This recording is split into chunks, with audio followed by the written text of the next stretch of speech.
अस्सलाम वालेकुम दोस्तों साथियों, मैं हूं समी इब्राहिम और आप देख रहे हैं समी इब्राहिम यूट्यूब चैनल। जुमातुल मुबारक 28 फरवरी और सन है 2020। अपनी इस वीडियो में 3-4 चीज़ें जो हो रही हैं पिछली कुछ वीडियोस में उनका ज़िक्र भी है तसलसल से आज भी, क्योंकि वही चीज़ें हैं। जो तालिबान के साथ एग्रीमेंट हो रहा है, कल साइन हो रहा है, उस पर मैं बात करूँगा। लेकिन आज वज़ीर आज़म इमरान ख़ान ने जो गुफ्तगू की है मीटिंग करके अपने कोलीग्स के हमरा, अपनी इकनॉमिक टीम के हमरा, उन्होंने आज ये वाज़े कर दिया है कि बिल्कुल किसी तरह से भी जो गैस की, तेल की, पेट्रोल की, बिजली की कीमतों में कोई इजाफ़ा मैं नहीं करूँगा।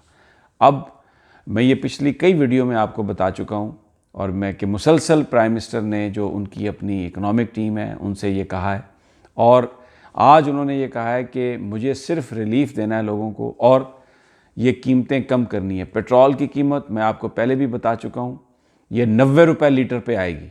पेट्रोल की कीमत प्राइम मिनिस्टर ने कहा है कि 90 रुपये लीटर करनी है और इसी तरह डीज़ल की कीमत भी इसी रेंज में आएगी। बिल्कुल आज उन्होंने हर चीज़ को मुस्तरद किया है, क्योंकि ये जो स्टाफ लेवल पर जो एग्रीमेंट हुआ है IMF का, उसमें कुछ ये ख़बरें इस तरह से कुछ जर्नलिस्टों ने दी हैं, कहीं से आई है ये ख़बर बीच में से कि जी वो बिजली की जो कीमतें हैं गर्दिशी कर्ज़ों में कमी की वजह लाने की वजह से शायद उनमें इजाफ़ा होगा। प्राइम मिनिस्टर ने, मैं ये आपको बड़ी ज़िम्मेदारी से बात बता रहा हूँ, मुझे इंतहाई जो रिलायबल सोर्सेज हैं उन्होंने बताया कि प्राइम मिनिस्टर ने कहा है कि मैं किसी कीमत पर भी अब किसी चीज़ की कीमत नहीं बढ़ाऊंगा और तमाम जो कीमत है वो कम होना है। अगर कमी नहीं होगी तो मैं जो अपनी इक्तिसादी टीम है उसमें उन्होंने उनको टारगेट दे दिया है कि मुझे मजबूर ना करें उस काम के लिए जो मैं नहीं करना चाहता। और इसके साथ साथ प्राइम मिनिस्टर ने कहा कि मुझे जो चीनी का जो FIA की जो कमेटी बनाई थी, जिसको 1 हफ़्ते का टास्क दिया गया था कि अपनी रिपोर्ट कंप्लीट करके मुझे यह बताया जाए कि कौन कौन लोग रिस्पॉन्सिबल हैं और अक्रॉस द बोर्ड उस पर एक्शन होगा। अगर कोई तहरीक इंसाफ के लोग हैं, उनकी शुगर मिले हैं, उन्होंने भी इस मामले में कोई 2 नंबरी की है, तो प्राइम मिनिस्टर ने यह कहा है कि मैं उसमें बिल्कुल किसी चीज़ को बर्दाश्त नहीं करूँगा। क्योंकि अपोजिशन ये कह रही है कि जो तहरीक इंसाफ के जो लोग हैं जो चीनी को डील करते हैं, जिनमें जहांगीर तरीन साहब का नाम है, कि वो उन लोगों को या वो जो हमारे प्लानिंग के जो पहले वज़ीर थे, अब खुराक के वज़ीर हैं खुसरो बख्तियार साहब, उनकी भी शुगर मिले हैं कि जनाब, और फिर अख्तर फैमिली की भी हैं, हारून अख्तर साहब और दूसरे जो लोग हैं, कि ये भी, इनको भी अगर इनके साथ भी निगरानी, इनकी भी तहकीकात होनी चाहिए। तो प्राइम मिनिस्टर ने, जो मैं ख़बर दे रहा हूँ आपको, ये कहा है कि बिल्कुल कोई किसी तरह भी मैं किसी को रियायत नहीं दूंगा, छूट नहीं दूंगा। अगर कोई तहरीक इंसाफ का बंदा है, उसने चीनी में माल बनाने की कोशिश की है, उसको भी सज़ा मिलेगी, उसको भी पकड़ा जाएगा और गरीब आवाम पर अब मैं कोई बोझ नहीं डाल सकता और मैं किसी तरह से भी जो चीज़ों की कीमतें हैं उनमें मैं इजाफ़ा नहीं करूँगा। और ये बात वज़ीर आज़म ने वो कही है जो तहरीक इंसाफ के लोगों को जिसका इंतज़ार था, क्योंकि पीछे बहुत सारे काम ऐसे हुए हैं जो इमरान खान साहब के नॉलेज में नहीं है, वज़ीर आज़म के नोटिस में नहीं है, वज़ीर आज़म उनको देख नहीं सकता, लेकिन वो काम हुए हैं। मिसाल के तौर पर PSL का ये जो इनागुरेशन हुआ कराची में, इसमें ये ख़बर बाद में आई कि जो वहाँ का जो कॉन्ट्रैक्ट था, वो जो उनकी ओपनिंग सेरेमनी थी, वो सारे का सारा इंडियंस को दे दिया गया और वो जो किसी पाकिस्तानी कंपनी को दिया, उन्होंने आउटसोर्स आगे इंडिया को कर दिया। एक ख़ातून उनकी 130-135 प्रोड्यूसर लेके आ गई। एक बड़ा सवाल उठ रहा है कि किसने उनको वीज़े दिए। और जब पाकिस्तान के जो तमाम आर्टिस्ट हैं, पाकिस्तान के जो टेक्निकल लोग हैं, भारत ने उन पर पाबंदी लगा रखी है और हमने भी पाकिस्तान में by the order of court कोई भी इंडियन मूवी किसी भी सिनेमा हाउस में नहीं दिखाई जा सकती। तो फिर वो जो इंडियन जो टेक्निकल स्टाफ है वो कैसे PSL की ओपनिंग सेरेमनी को कवर करने के लिए यहाँ पे आ गया? क्या पाकिस्तान में टैलेंट की कमी है?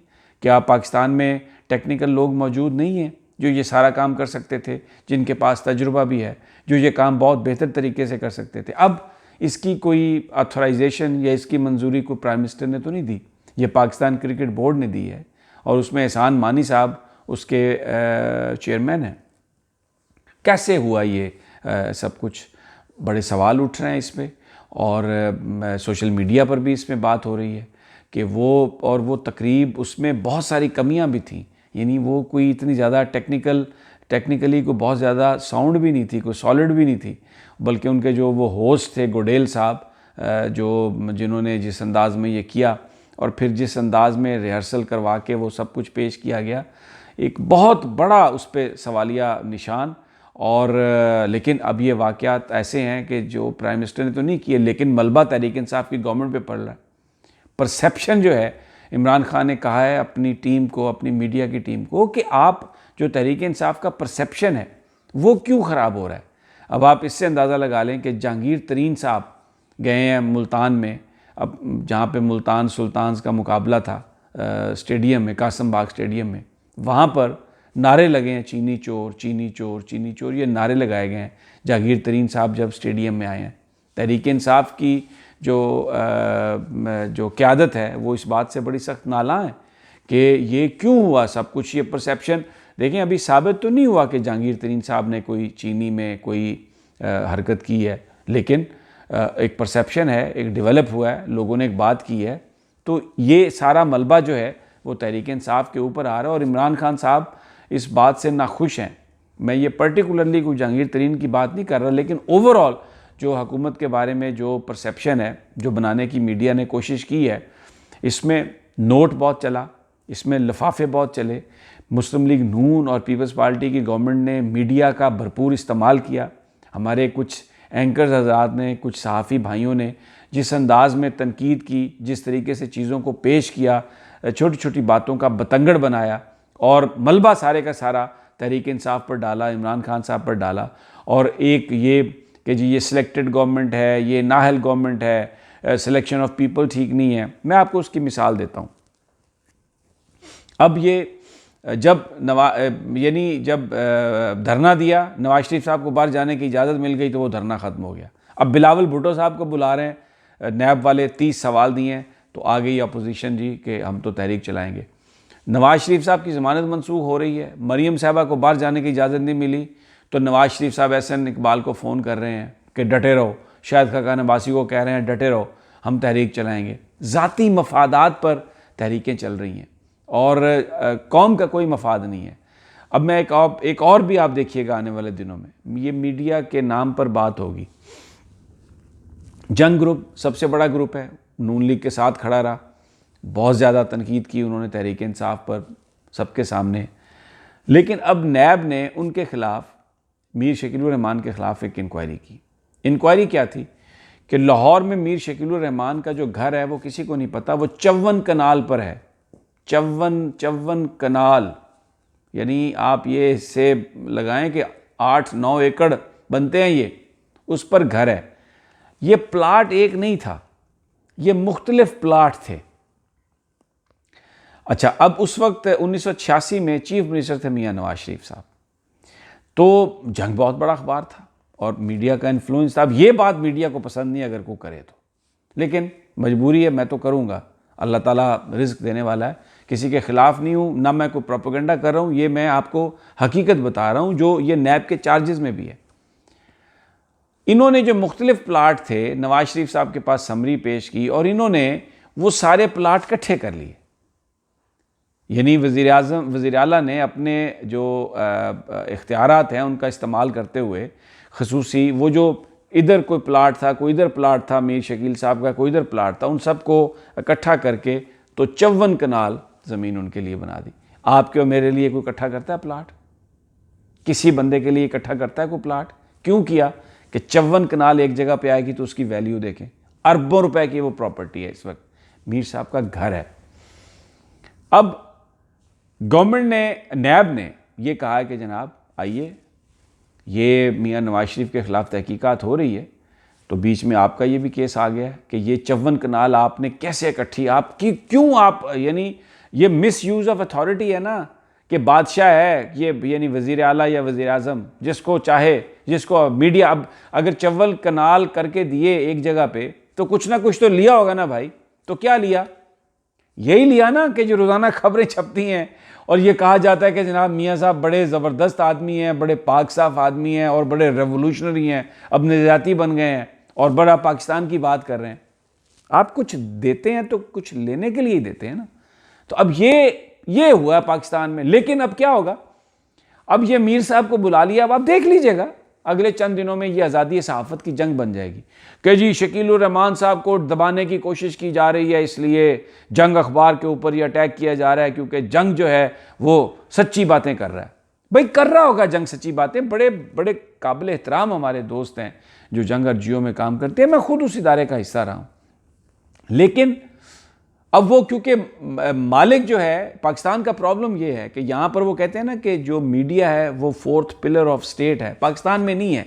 इसलिए कि यहाँ पे ना किसी मीडिया का कोई एडिटोरियल बोर्ड है, ना यहाँ पर कोई किसी को, जो मालिक सोचता है रात को वही उसकी एडिटोरियल पॉलिसी बन जाती है और उसका मफाद। अब अगर वो ये खबरें ये चलेंगी कि ये जनाब ये तो ये आज़ादी सहाफ़त पर हमला है, तो कौन सा न्यूज़ डायरेक्टर है किसी चैनल का जो उसके मालिक के ख़िलाफ़ पर्चा हो तो जनाब वो कुछ ना करे। मुझे याद है मैं दुनिया में था, वहाँ पर भी उस वक्त ऐसा ही हुआ था कि एक पर्चा हो गया था, तो उस पर भी हमने पूरा वो जनाब सारे का सारा बीपर्स और टेलीविज़न पे शोर शराबा और ये आज़ादी सहाफ़त है, और वो पर्चा वापस हुआ। वो पर्चा 48 घंटे से में वापस हुआ, बल्कि 24 घंटे में वो पर्चा वापस हुआ।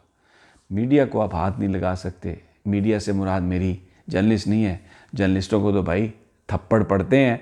और वो वीडियो भी सोशल मीडिया पे आपने देख ली है जिसमें वज़ीर आला साहब कह रहे हैं बहुत अच्छा किया फवाद चौधरी आपने जो थप्पड़ मारा, और शौकत यूसुफजई भी, और वो अजमल वज़ीर हमारे अच्छे दोस्त हैं बेचारे, खामोशी से बैठे हैं उस महफिल में। तो मीडिया वर्कर को मिलती है मार, भूख, और वहाँ से जॉब से भी निकाल दिया जाए तो कोई पूछने वाला नहीं है। लेकिन असल जो आज़ादी है वो है मीडिया मालकान की, वो है कि इन मालकों को आप हाथ नहीं लगा सकते। अगर हाथ लगाएंगे तो आज़ादी सहाफ़त ख़तरे में है। दोस्तों अगली वीडियो तक इजाज़त दीजिए। अल्लाह ने